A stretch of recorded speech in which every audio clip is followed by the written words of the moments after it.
Sampurasun Barai Cakra. Sebelum dongengnya dimulai, jangan lupa subscribe, tekan tombol lonceng, terus ditunggu juga nih like dan komen ya.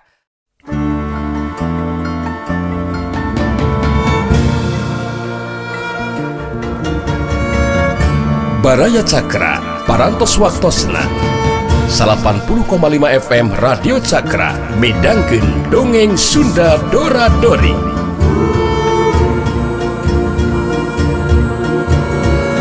Simkuring sapara kanca ngahaturkeun wilujeng ngadangukeun.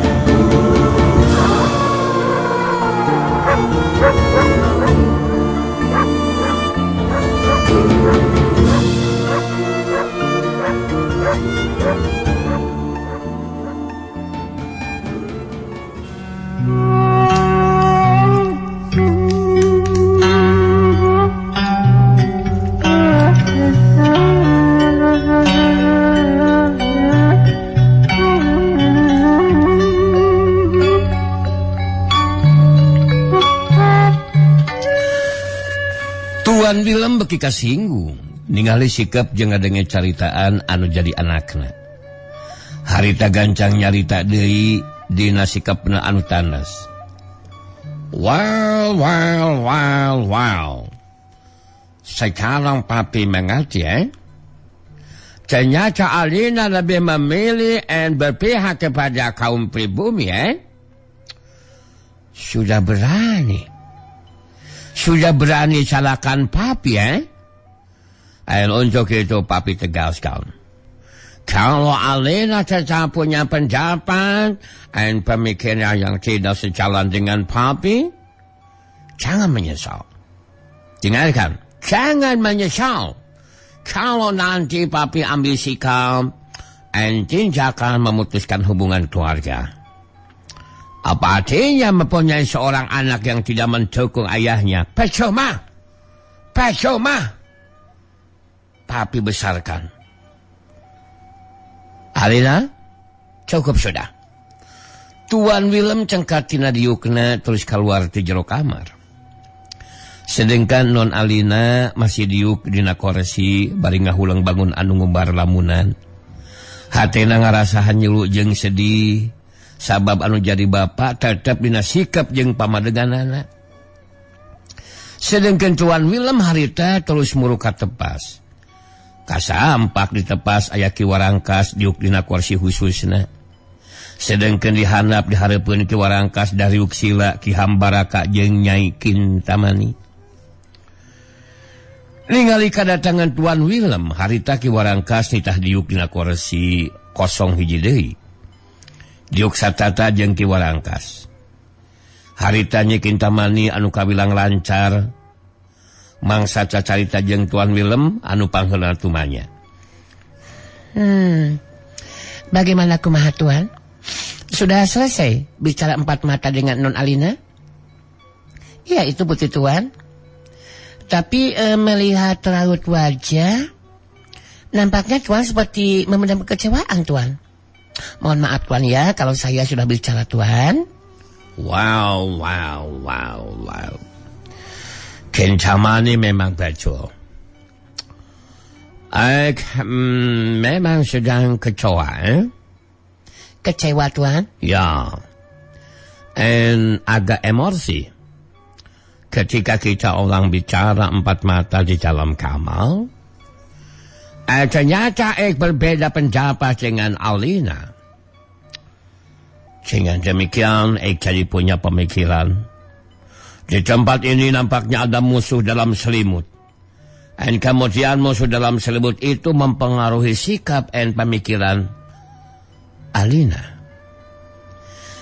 Punya anak dan untuk itu minta supaya Alina terus diawasi gerak-geriknya. Ki Warangkas, Nyai Kintamani, anu saila ieu jadi juru bahasa dina satiap Ki Warangkas jeung Ki Hambaraka ngayakeun obrolan jeung Tuan Willem. Harita dijelaskeun ku Nyai Kintamani ka Ki Warangkas jeung Ki Hambaraka geunaan caritaanana Tuan Willem. Nah jadi gitu maksud si Tuan Willem teh Kakang Warangkas. Moal boa memang benar dugaan Tuan Willem di tempat urang. aya musuh dalam selimut. Anu saela ieu geus nyandiwara saterusna mangaruhan kana sikap jeung pamikiran non alina. Anu mata kudu diselidik ieu mah. Non alina kudu terus diawaskeun gerak-gerikna. Jeung saha dekeutna, sarta milih ngobrol jeung saha, eta anu kudu jadi perhatian ke pihak urang Kakang Warangkas. Abelakok. Dewek ngaret ikin-kin. Jadi tuan tetap tenang we tuan. Segala rupa masalah anu bakal jadi gangguan ke pihak urang pasti bisa dibereskeun. Anu jelas kerjasama di antara urang ulah tepikeun karentas di jalan. Belak. Jadi tuan kudu ngawujud jadi kenyataan. Bener henteu Hambaraka? Ki Warangkas ngaret kaki Hambaraka nu deret gancang ngajawab. Amoy, nya banyak gitu bangsa nu mulia. Banyak teh. Ai. Jadi tuan masing percaya saja bahwa masalah atau gangguan naon wae bakal bisa dibereskeun tuan. Amoy. Jadi nu diharapkeun ku tuan tangtu bakal diperhatikeun. Bakal diperhatikan ku pihak pangarsa nu mulia. Anu penting di antara urang teh kudu tetep saling percaya we. Beneran yakin? Betul tuan. Tentang masalah siapa musuh dalam selimut yang sudah mempengaruhi non alina putih tuan, nanti pasti akan dapat diketemukan tuan. Sekarang mah karena tuan sedang memendang perasaan kecewa, sebaiknya tuan saya temani untuk jalan-jalan ya tuan ya, untuk jelong-jelong. Kita mencari tempat yang nyaman, yang enakeun, yang romantis. Saya akan tenangkan perasaan dan pikiran tuan. Bukan begitu tuan? Wow, setuju Cengan ajakan kentamani. Memang patuh butuh hiburan mau diajak celong-celong. Tentu saja kentamani juga akan bisa menyenangkan perasaan ya. Kita orang cari tempat yang nyaman and bicara bercua ya. Oke. Kita pergi sekarang saja kentamani. Harita geus tegeus teu karagokeun deui sigana teh nya kintamaninya pengandeungan Tuan Willem. Terus pamitan ka Ki Warangkas jeung Ki Hambaraka. Reka don jalan-jalan sangkan perasaan jeung pikiran Tuan Willem janglar deui.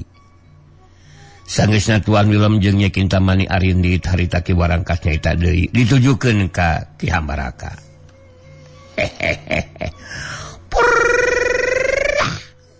Belakok. Diri kana kayaan non alina seperti kitu mah euy.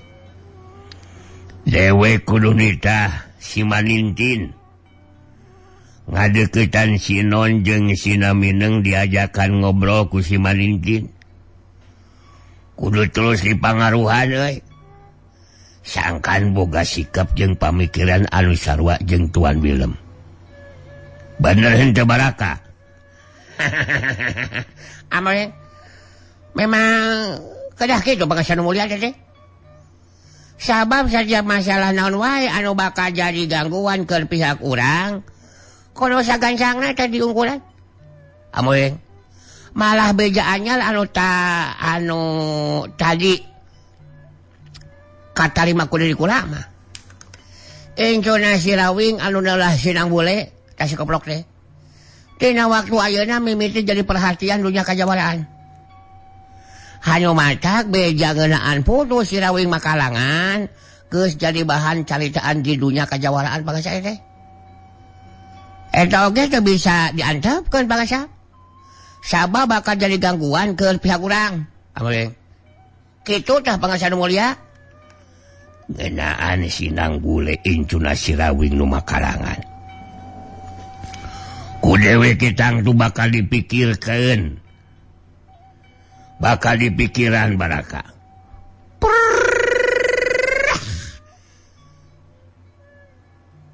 Belakok.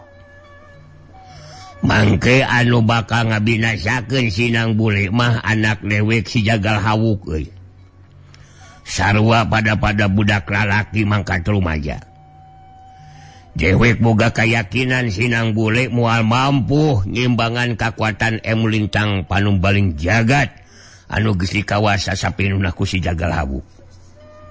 Masalah enteng eta mah Baraka.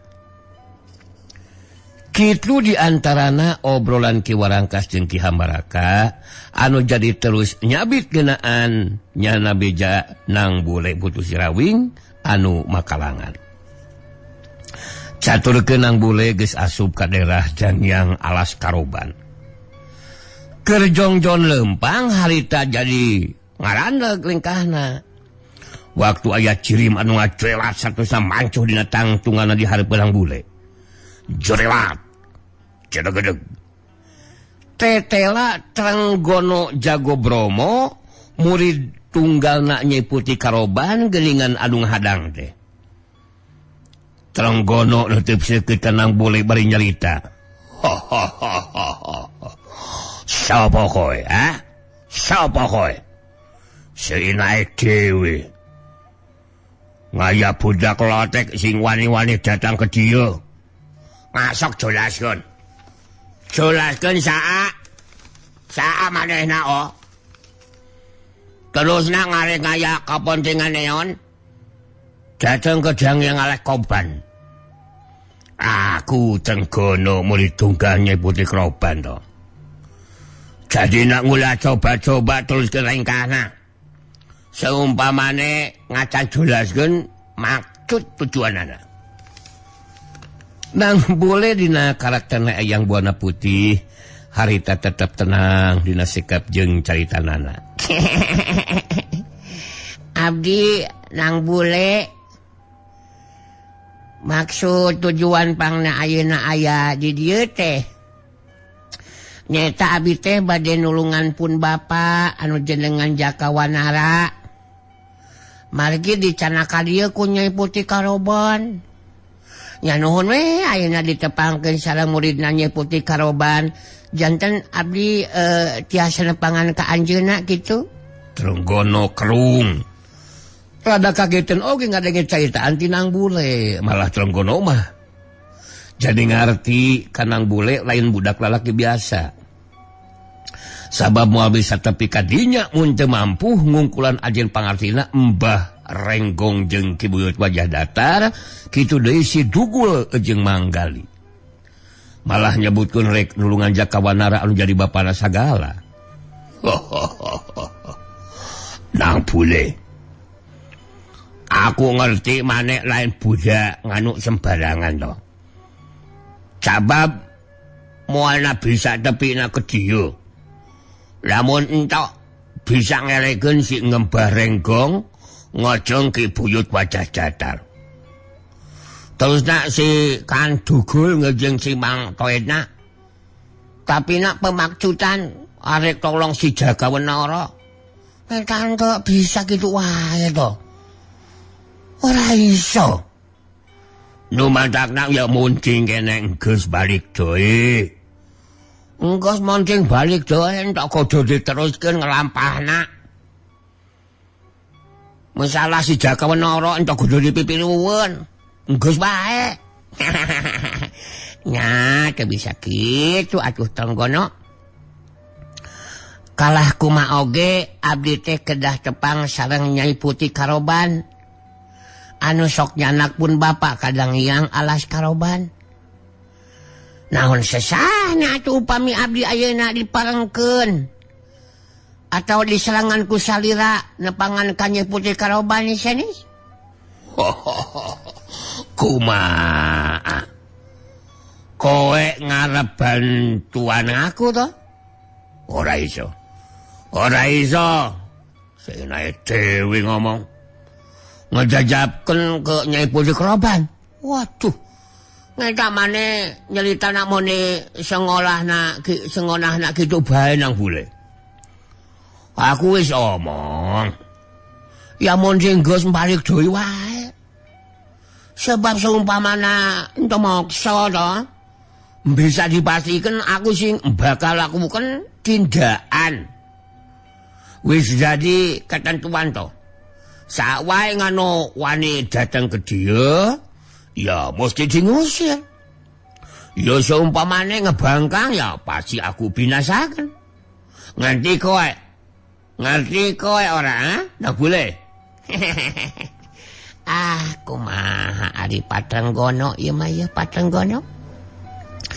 Apanan sanggam abdi ge bade kumaha wae calana abdi mah tetep kedah tiasa penak sareng Nyai Putih Karoban.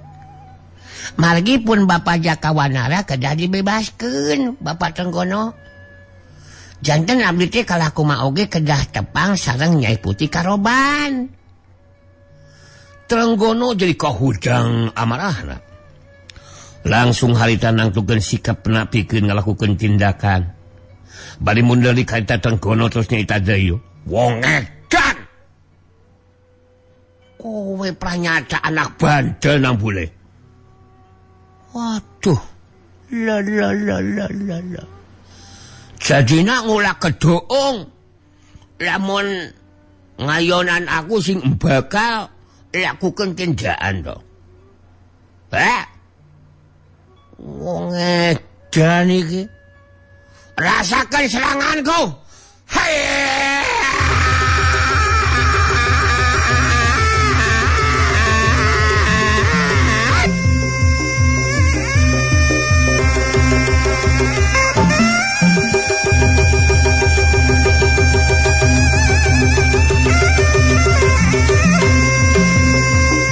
Jelat silung Tenggono maju narajang.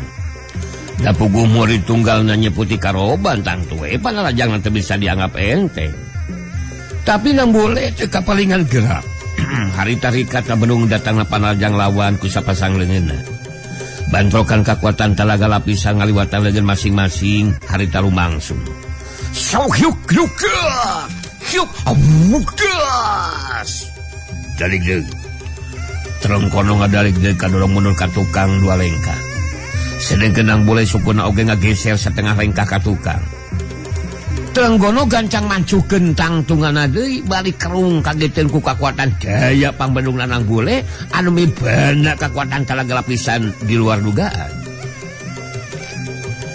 Hei. Nang boleh. Kurang ajar. Niuk tarung acan neon-neon dulu. Jadinya yang ngewadi dituna aku mesti kalah ku budak lotek. Sing pasti manehna ngentong keduhung sak budak lotek. Sekali kena seranganku, mampus kowe nang boleh. Ngurang terus tarungna, aku pateni kowe.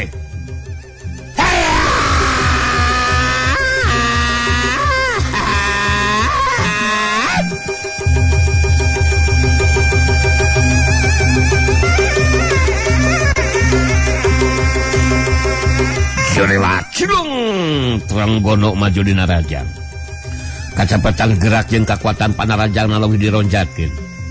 Nang pule ngimbangan panarajang lawan. Sawuk hiuk jerelat plos. Sawuk hiuk jerelat dilek plos. Dua kali panarajang lawan teu kena kana sasaran. Panarajang lawan anu kadua kali nah harita dieu benung ku leungeun kencanang bule. Saterusna panarajang leungeun katunang bule mubus nyusup di antara celah lolong kerang lawan ngahantem kana dada lawan. Sauk hiuk hiuk gesat. Selusup bus hiuk ceblot gas. Waduh. Aku kena wongedan. Udah klotek wongedan. Trenggono ngageronahan kan nyeri bari ngabangkieu mundur ka tukang sababaraha lengkah. Tapi gancang Trenggono ngajaga kasaimbangan badana harita mancukeun deui tangtunganana. Trenggono beuki tambah kaget sabab kacepatan gerak Panaljang Nambule teu mampu disingkahan jeung dibendung ku manehna.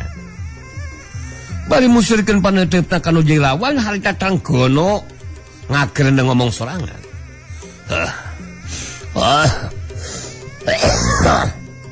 Yo, pranyata si Nambule. Budak lotek nganu ngebat nyamuk silatna. Terus tenaga lapisana mampu imbangan tenaga lapisan lawan. Masa orang percaya toh iso kena serangan Sinang Bule. Apa iki? Aku jadi perasaan lo Pak Rasul. Sing pasti aku masih bisa pateni lo Pak Rasul. Wong edan iki. Wong cilik. Yo, jelema lotek Sinang Bule. Lotek wis ya. Kumaha badhe diteraskeun deui ieu talung teh Trenggono? Atanapi dicekapkeun dugikeun ka dieu wae. Maningkeun tos waktunya abdi jajabkeun pangan ka Nyai Putri Karobanya tong ditaskeun ta rumah naon margi teu aya untungna urang ayeuna riributan naon sok untungna Pak Trenggono.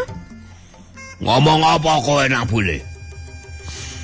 Ulang agap enteng pengerti aku toh. Tuh sakit tos batuk teh geuningan. Ungap tuh kau katisan oi. Kakarek sekali ngasupkeun Panarajang. Geus ngelasa unggul. Aku ora iso kalah ku budak lotek. Nganu seperti maneh Nang Bule. Sing penting aku bakal menang. Mampu kowe.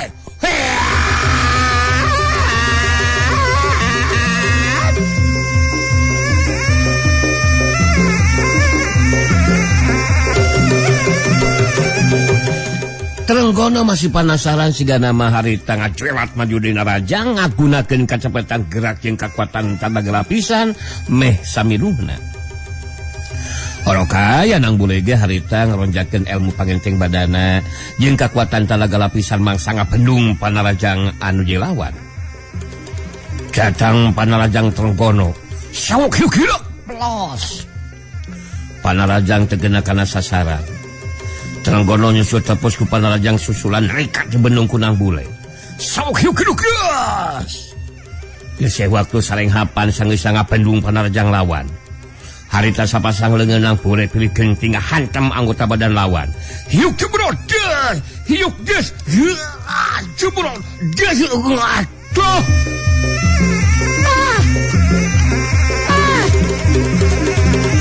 Aku kena. Ngarap jaga dasar wong gendang. Apa ini?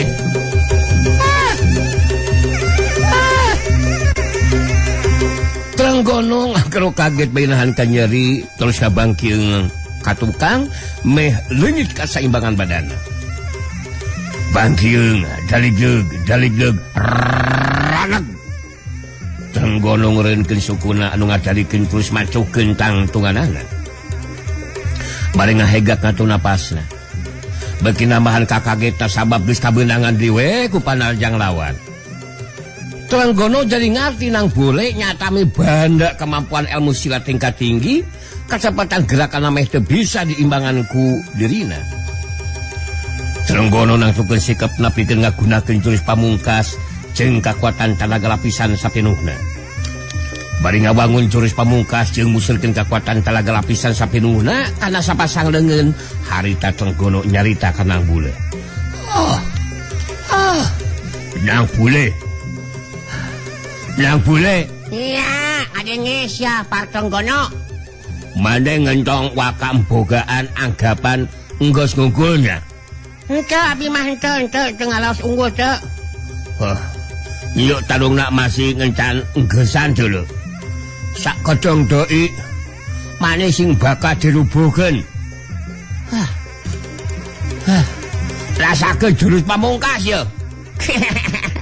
Awatos to sing haplang juga to si Patenggono. Mohon banget mangacing sapertos kumaha jalan jurus pamungkas si Patenggono.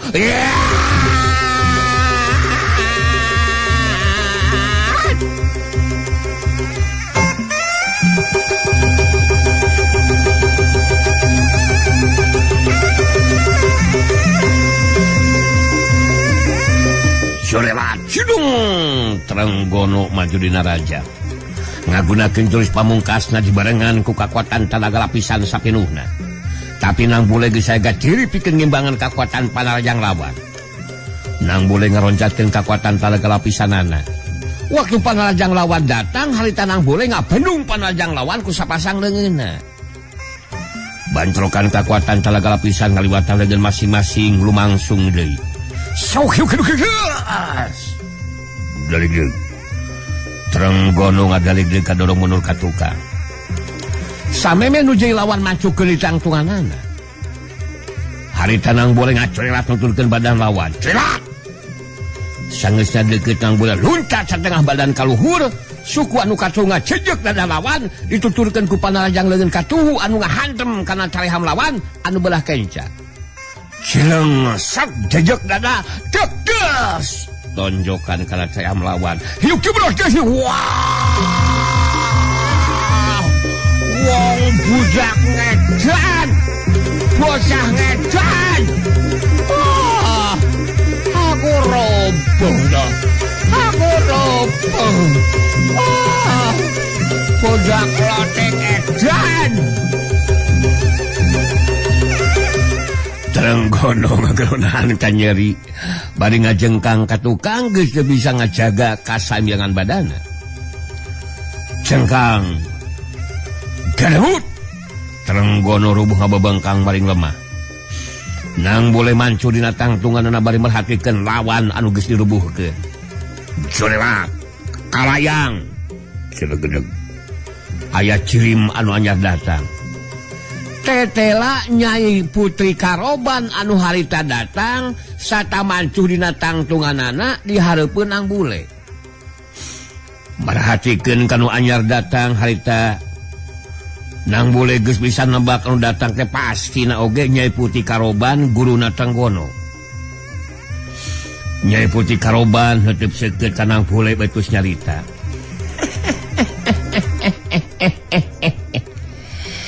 Kula geus sita tadi ngabandungan kana kajadian lumangsung nang bule.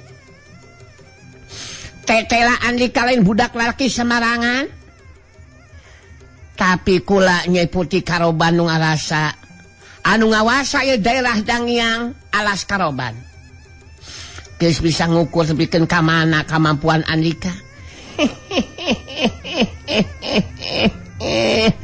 Anu jelas kala pamaksudan Andika hayang ngabebaskeun si Jakawanara anu jadi bapa.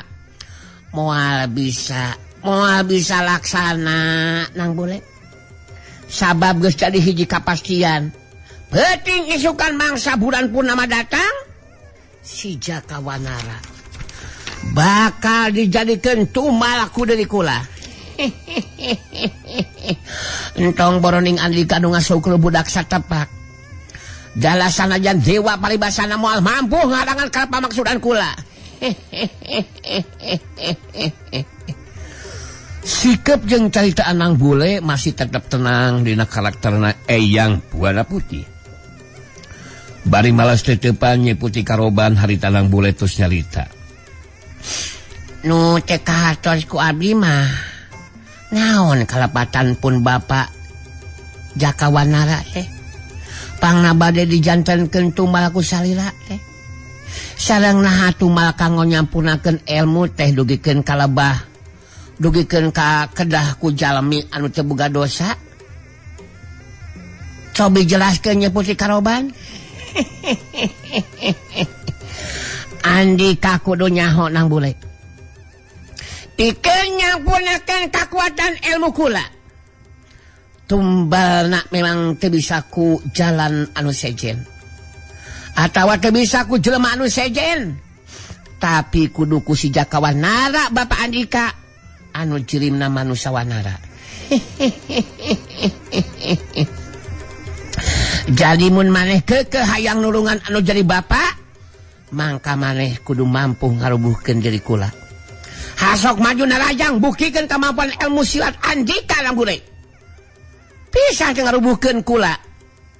Si Jakawanara dibebaskeun.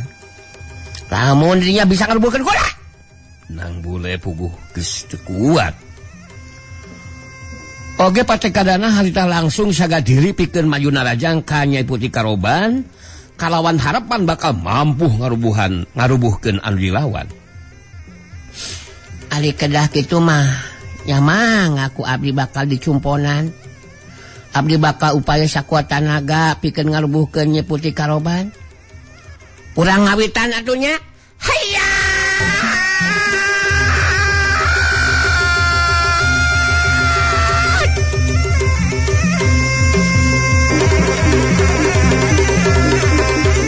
Jurela cidung nang boleh harita maju narajang. Tapi Nyai Putih Karoban bangun anu gampang nak keranyingkahan jatang na panarajang lawan. Saukur ngakilirkeun badana kagigir harita panarajang nang boleh tegena kana sasaran. Sauk yuk plos. Oro kaya. Sanajan panarajang nang ngeplos tapi nang boleh ningali aya celah lolongkang kosong pikeun ngasupkeun tajongan suku katuhuna kana cangkeng kencalawan. Tajongan kena kana sasaran. Tapi bangun anu teu karasana naon ku Nyai Putih Karoban. Malah geus waktu sababaraha detik sanggeus kabeunangan ku tajongan lawan harita